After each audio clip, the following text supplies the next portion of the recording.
السلام علیکم ورحمۃ اللہ وبرکاتہ نحمدہ ونصلی علی رسولہ الکریم اما بعد قال اللہ تعالی فی القرآن المجید والفرقان الحمید وَلَقَدْ يَسَّرْنَا الْقُرْآنَ لِلذِّكْرِ فَهَلْ مِن مُدَّكِرٍ صدق اللہ العظیم.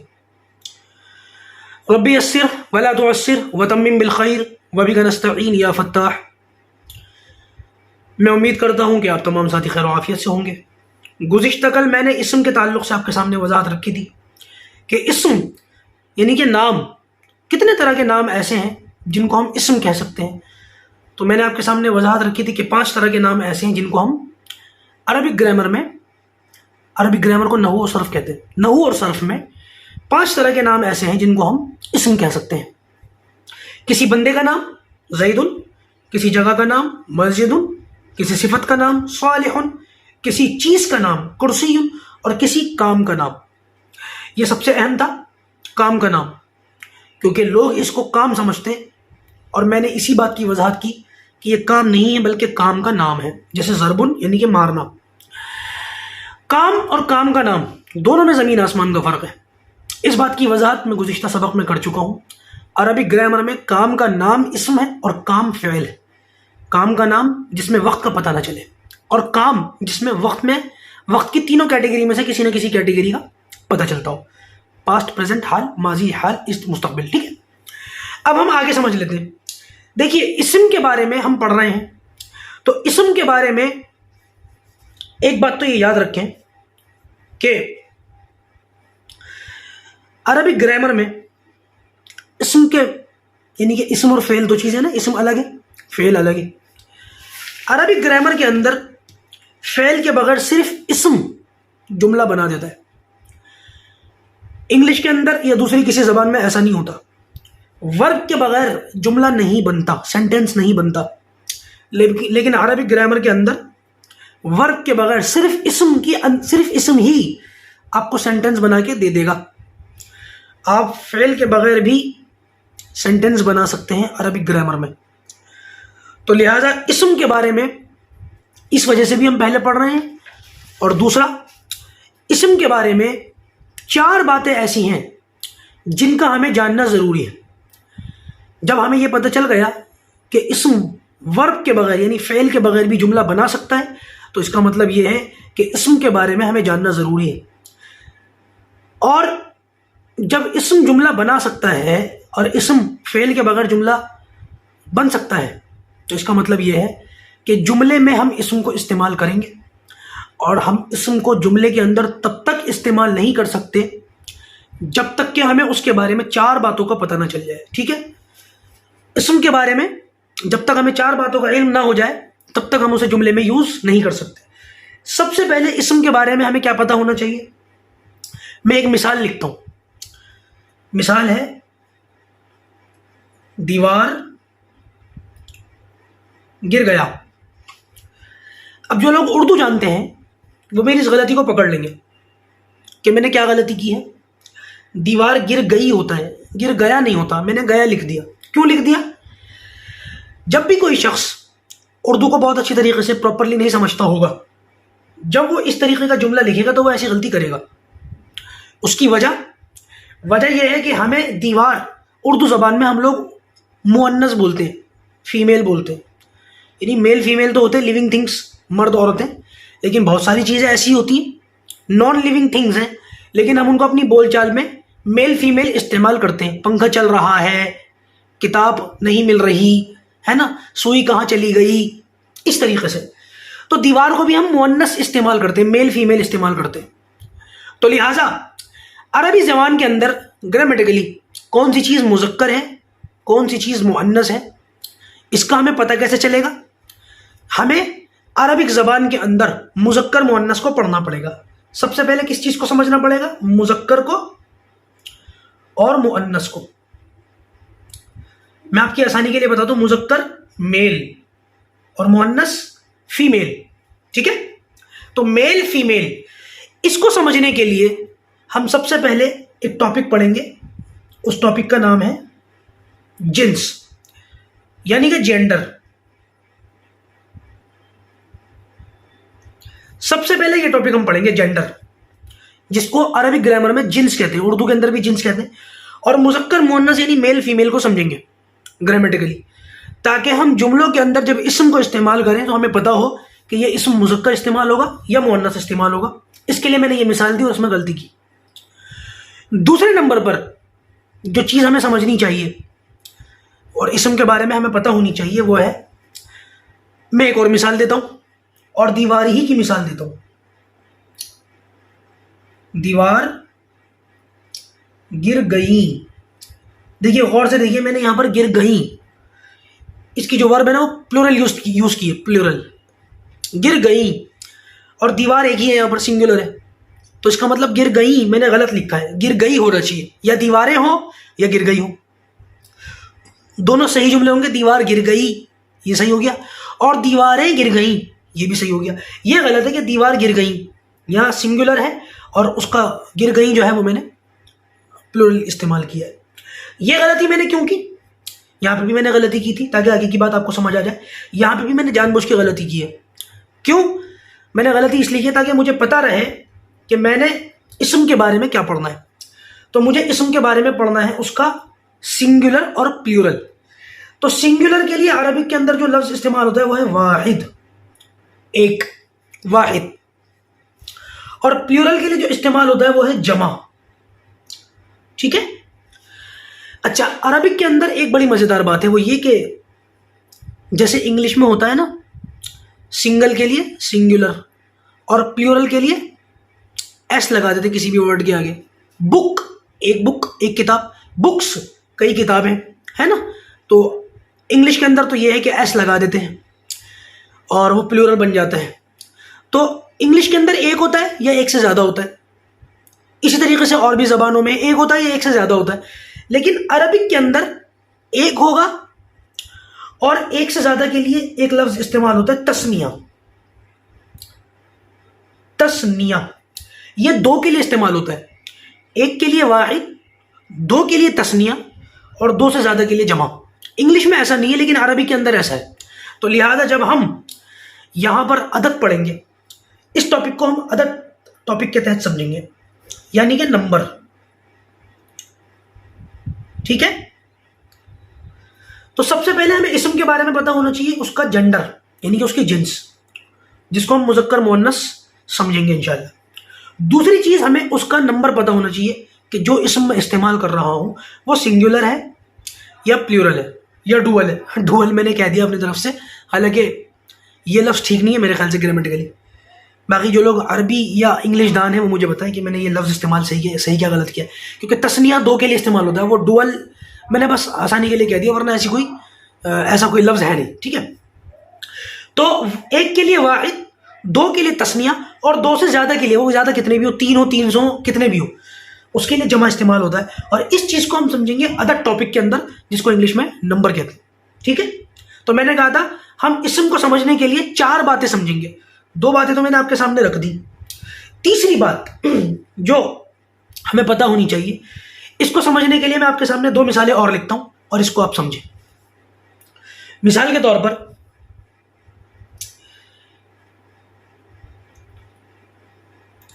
ایک لڑکے نے محمود کو مارا. اچھا بھائی، یہ بات یاد رکھیں سب لوگ کہ مارنے کی مثال ذرا زیادہ دوں گا میں. اس کی وجہ یہ ہے کہ جب ہم طالب علمانہ دور میں تھے نا، تو یہ ضرب یضرب، مارنا پٹنا، یہی زیادہ مثالیں دی جاتی تھی. مسائل تو مطلب گرامر تو پڑھائے جاتے تھے، اسپیکنگ بھی ہوتی تھی، لیکن مثالیں جب دی جاتی تھیں تو زیادہ تر مارنے کی دی جاتی تھی.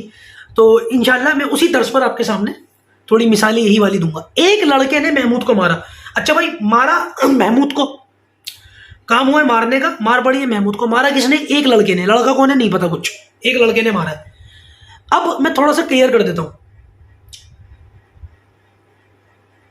حامد نے محمود کو مارا. ٹھیک ہے. ایک لڑکے نے محمود کو مارا اور حامد نے محمود کو مارا.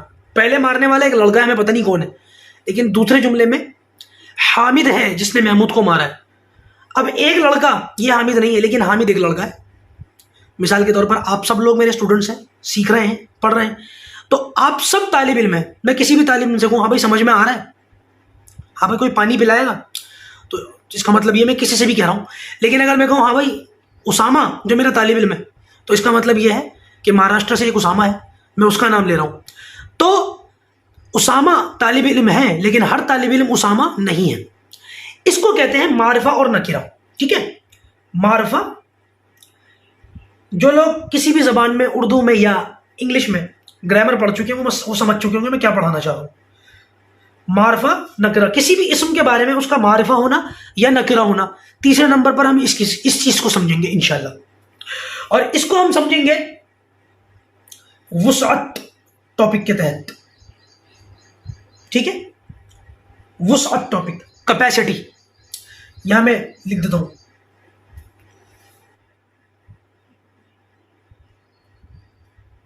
اچھا بھائی، بہت ممکن ہے ہماری رائٹنگ اچھی نہ ہو، ٹھیک ہے، تو مائنڈ مت کیجیے گا. میں کوئی بہت اچھا طالب علم نہیں ہوں، اور انگلش تو مجھے ویسے ہی ٹوٹی پھوٹی آتی ہے، بہت زیادہ اچھی نہیں آتی. میں صرف آپ کو یہ سارا نچوڑ نکال کے سمجھانا چاہ رہا ہوں کہ آپ اس کو دیکھ کر سمجھ لیں. ٹھیک ہے، تو تیسری چیز ہم وسعت پڑھیں گے اسم کے بارے میں، جس میں معرفہ اور نکرہ ہم سمجھیں گے.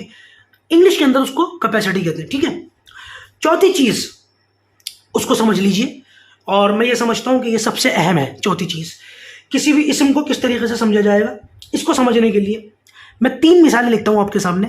ان تینوں مثالوں کو سمجھ لیجئے. سب سے پہلے جیسے کہ میں نے بتایا تھا وہی مارنے وارنے کی مثال، یہی چلے گی ہمارے یہاں سب سے زیادہ، تو اس کو سمجھ لیں. سب سے پہلے دیکھیے یہی مثال آ گئی دوبارہ، حامد نے محمود کو مارا. ٹھیک ہے، اب دوسری مثال لے لیں، محمود نے حامد کو مارا.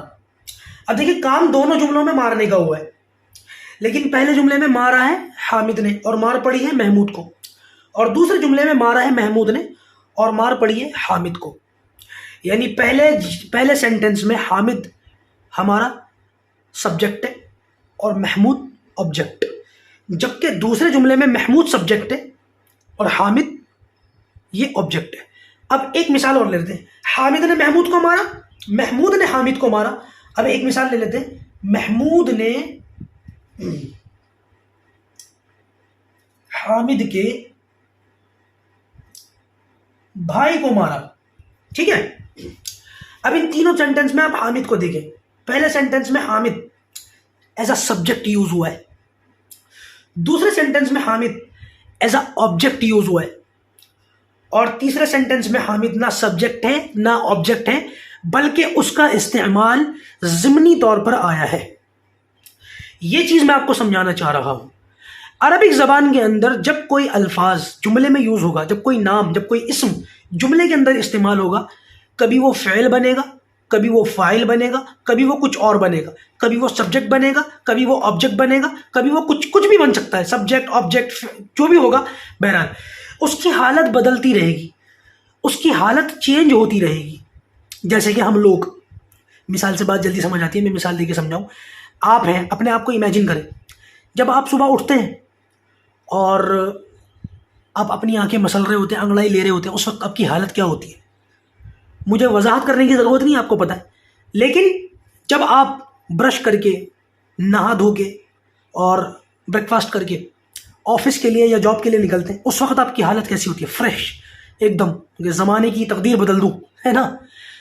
اور پھر جب کام کرتے کرتے آپ شام تک تھک جاتے ہیں اور اپنے آفس سے واپس گھر پر آتے ہیں، تو آپ کتنے زیادہ ٹائرڈ ہوتے ہیں. آپ کی حالت اس وقت کیسی ہوتے؟ آپ ہی ہیں، آپ نہیں بدلتے، آپ کی حالت بدلتی ہے. کبھی آپ کچھ ہوتے ہیں فریش، کبھی آپ کچھ ہوتے ہیں ٹائرڈ، کبھی آپ کچھ ہوتے ہیں، کبھی آپ تھکے ہوئے ہوتے ہیں، کبھی آپ بیمار ہوتے ہیں، کبھی آپ فریش ہوتے ہیں. تو آدمی کی حالت کیا ہوتی ہے؟ بدلتی رہتی ہے. بالکل اسی طریقے سے جملے میں جب اسم بار بار استعمال ہوگا تو اس کی حالت بھی بدلے گی. کبھی وہ سبجیکٹ کی طرح استعمال ہوگا، کبھی وہ آبجیکٹ کی طرح استعمال ہوگا، کبھی سبجیکٹ آبجیکٹ کچھ نہیں ہوگا، جیسے یہاں پر حامد ہے، بس ضمنی طور پر آئے گا. تو لہٰذا اسم جو جملوں کے اندر بار بار بدل کر آئے گا، اس بدلی ہوئی حالت کو ہی ہمیں بدلنا ہے، ہمیں پہچاننا ہے. اس بدلی ہوئی حالت کو ہی ہمیں پہچاننا ہے، اور اس کو انشاءاللہ ہم پڑھیں گے اعراب ٹاپک کے تحت. تو ہمیں کسی بھی اسم کے بارے میں یہ 4 ٹاپک پتہ ہونے چاہیے. نمبر 1، اس کی جنس، یعنی کہ اس کا میل فیمیل ہونا. نمبر 2 اس کا نمبر، یعنی کہ اس کا 1 2 یا 2 سے زیادہ ہونا، نمبر 3 اس کا معرفہ یا نکیرہ ہونا، اور نمبر 4 اس کا اعراب ہونا۔ آج تک آپ لوگوں نے اعراب کے تعلق سے جو کچھ پڑھا ہے اپنے دماغ سے فوراً ایریز کر دیجئے۔ یہ جو کچھ لکھا ہوا ہے، اگر اس لکھے ہوئے پر ہی میں اس کو مٹائے بغیر اسی پر کچھ لکھ کر آپ کو دکھاؤں اور آپ کو سمجھاؤں، کیا لگتا ہے آپ کو سمجھ آئے گا؟ نہیں سمجھ آئے گا۔ ظاہر سی بات ہے کہ اس کو ہٹانا ضروری ہے۔ اس طریقے کا جو بلینک ہے بالکل اسی پر کوئی نئی بات لکھوں گا تبھی آپ کو سمجھ آئے گی، یہی دنیا کا دستور بھی ہے۔ تو لہٰذا آپ لوگوں سے میری گزارش ہے، آپ میں سے بہت سارے علماء بھی ہیں، تو میری خوش نصیبی ہے کہ میں آپ کو پڑھا رہا ہوں۔ کچھ علماء بھی ہیں، کچھ مدارس کے اندر زیر تعلیم بھی ہیں، طالب علم بھی ہیں، اور کچھ بالکل زیرو لیول کے بھی ہیں۔ تو لہٰذا ہر ایک کا اپنا ایک علم ہے، ہر ایک کی اپنی ایک سطح ہے۔ تو لہٰذا اپنی علمی سطح کو، اللہ نہ کرے میں متکبرانہ لہجے میں نہیں کہہ رہا ہوں، آپ اپنی علمی سطح کو اپنے پاس رکھیں۔ دیکھیں یہاں پر میری کسی بات پر روک ٹوک نہ کریں۔ بہت ممکن ہے کہ فوراً کوئی عالم صاحب کھڑے ہو کر کے کہیں ارے بھائی یہ کس طریقے سے پڑھا رہے ہیں آپ، یہ کون سا طریقہ پڑھانے کا، مدرسے کے اندر تو ایسے نہیں پڑھا۔ ہاں بھائی، میرے سامنے مدرسے کے طلبہ نہیں ہیں، اس لیے میرا یہ طریقہ روایتی طریقہ نہیں ہے۔ میں مدرسے کے روایتی طریقے سے ہٹ کر پڑھا رہا ہوں، کیونکہ میرے سامنے ہر طرح کے لوگ ہیں۔ جس وقت میں پڑھاتا ہوں نا، میرے ذہن میں بچے بھی ہوتے ہیں، بوڑھے بھی ہوتے ہیں، جوان بھی ہوتے ہیں، بہنیں بھی ہوتی ہیں، مدرسے کا طالب علم بھی ہوتا ہے، اور کالج اور یونیورسٹی کا اسٹوڈنٹ بھی ہوتا ہے۔ لہٰذا آپ میرا حوصلہ دیکھیں کہ میں کس طریقے سے پڑھا رہا ہوں۔ ان سارے لوگوں کو سامنے رکھ کر کے میں پڑھا رہا ہوں کہ مجھے پتہ ہے کہ مجھے ان لوگوں کو کس طریقے سے لے کر کے چلنا ہے۔ تو لہٰذا میں نے جیسے بتایا، میری کسی بات پر روک ٹوک نہ کریں، بلکہ تھوڑا سا ہمت رکھیں، حوصلہ رکھیں، دیکھتے رہیں، سمجھتے رہیں۔ انشاءاللہ آپ کو بعد میں پتہ چلے گا کہ ہاں اس کا یہ طریقہ بالکل صحیح تھا۔ دعویٰ نہیں کر رہا، لیکن انشاءاللہ آپ کو پتہ چل جائے گا۔ دوسری چیز اعراب کے بارے میں ابھی میں صاف کر دوں۔ آپ لوگوں نے اعراب کے بارے میں آج تک جو کچھ پڑھا ہے اس کو صاف کر لیجیے اپنے ذہن سے، بالکل ایریز کر دیجیے، جھٹک دیجیے دماغ سے، کیونکہ ہمارے یہاں زبر زیر پیش کو اعراب کہتے ہیں، ہے نا؟ آپ نے جب کبھی بھی اردو وغیرہ کا کوئی پیپر دیا ہو یا کچھ لکھا ہو تو کوئی آپ سے پوچھے اعراب کسے کہتے ہیں، آپ فوراً کہیں گے زبر زیر پیش کو۔ اور اچھا مزے کی بات یہ کہ نورانی قاعدے کی جو قرآن کورس ہم چلا رہے ہیں، نورانی قاعدہ اس میں پڑھ رہے ہیں، اس میں بھی زبر زیر پیش کو اعراب کہا گیا ہے۔ لیکن آپ اس کے اندر پڑھ چکے ہیں کہ زبر زیر پیش کو حرکت کہتے ہیں۔ میں نے بتایا تھا نا، زبر زیر پیش کو حرکت کہتے ہیں۔ یہاں پر عربک گرامر کے اندر زبر زیر پیش اعراب نہیں ہے، زبر زیر پیش حرکت ہے۔ تو اعراب کیا ہے پھر؟ اس چیز کو سمجھنے کی ضرورت ہے۔ اعراب عربی زبان کے اندر جملے کے اندر استعمال ہونے والے اسم کو کہتے ہیں۔ جملے کے اندر جو اسم استعمال ہوگا، جب وہ اسم بدلے گا، اس کو اعراب کہتے ہیں۔ یہ عربک گرامر کا میں سمجھتا ہوں سب سے مشکل چیز ہے سمجھنے کے، سب سے مشکل چیپٹر ہے یہ سمجھنے کے لحاظ سے۔ لیکن کیونکہ ہم لوگ کو سیکھنا ہے، عربی زبان سیکھنی ہے، اللہ کی زبان سیکھنی ہے، اللہ کے رسول کی قرآن کی زبان سیکھنی ہے، تو مشکل تو کھڑی کرنی نہیں انشاءاللہ۔ تو انشاءاللہ میرا یہ آپ لوگوں سے وعدہ ہے کہ بغیر مشکل کھڑے کیے آسان سے آسان تر کر کے میں آپ کو سمجھاؤں گا، اور انشاءاللہ جب تک آپ کو سمجھ میں نہیں آئے گا میں آگے نہیں بڑھاؤں گا۔ آپ بالکل بے فکر رہیں، مطمئن رہیں۔ اب تک بھی تو آپ کو سمجھ آیا نہیں آیا؟ یہاں سے لے کے یہاں تک، شروع سے لے کے اب تک جو کچھ آپ کو پڑھایا ہے آپ کو سمجھ آ رہا ہے نا الحمدللہ؟ تو انشاءاللہ آگے بھی آپ کو سمجھ آئے گا۔ لیکن اعراب جو ٹاپک ہے نا، اس کو ہم سب سے آخر میں لیں گے۔ کسی بھی اسم کو جملے میں استعمال کرنے کے لیے ہمیں اس کے بارے میں 4 باتوں کا پتہ ہونا ضروری ہے۔ یہ چاروں باتیں میں نے آپ کے سامنے رکھ دی۔ سب سے پہلے ہم جنس کو لیں گے، پھر ہم عدد کو لیں گے، پھر ہم وسعت کو لیں گے، اور جب یہ تینوں چیزیں ہم سمجھ جائیں گے، آخر میں ہم اعراب کو لیں گے انشاءاللہ۔ دعا ہے کہ اللہ پاک عربی زبان کا سیکھنا سمجھنا ہمارے لیے آسان فرمائے۔ السلام علیکم ورحمۃ اللہ وبرکاتہ۔